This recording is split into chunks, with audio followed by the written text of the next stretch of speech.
না না, এটা আরশি। ঠান্ডা লাগে শীতকালে আউটডোরে, কিন্তু দিনের বেলাটায় যদি রোদ থাকে তাহলে মজা লাগে, রাতের বেলাটা খুব কষ্ট হয়। এখন কলকাতায় যা এবারে ঠান্ডা পড়েছে তো খুব কষ্ট হয়। Happy new year, happy new year, সবাইকে হ্যাপি নিউ ইয়ার।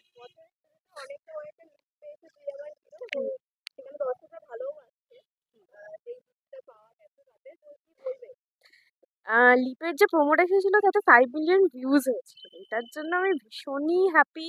অনেক ভালোবাসা দিচ্ছে অনেকে।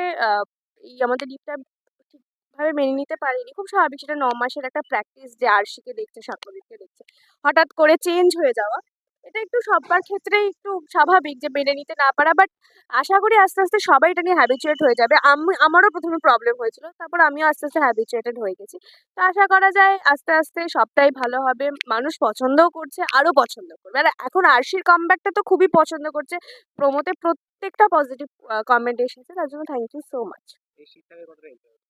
শীতকাল, আই লাভ শীতকাল, আমার আমার শীতকাল খুব ভালো লাগে। শীতকালে ফ্যাশনেবল জামা কাপড় পরা যায়, খাওয়া যায়, বিভিন্ন জায়গায় খাদ্য মেলা হয়। আমার বেশ বেশ ভালো লাগে, ঘুরতে যাওয়া যায় যে কোনো সময়, দিনের বেলাতেও ঘুরতে যাওয়া যায়। গরমকালে কি দিনের বেলা কোথাও বেরোনোই যায় না, কিন্তু শীতকালে তুমি যখন ইচ্ছে বেরো, তো খুব মজা লাগে। সেটা কবে হবে না, মানে এটা যেটা হয়েছে সেটা ক্যান্সেল হয়ে গেছে, হয়তো ব্যাংকিং ইস্যু। বাট হবে হবে, পিকনিকটা একটা হবে, সেটা কবে এখনো ফিক্সড হয়নি।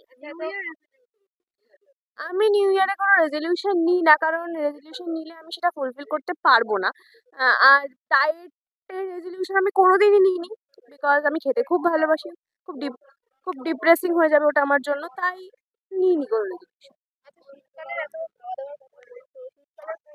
হ্যাঁ,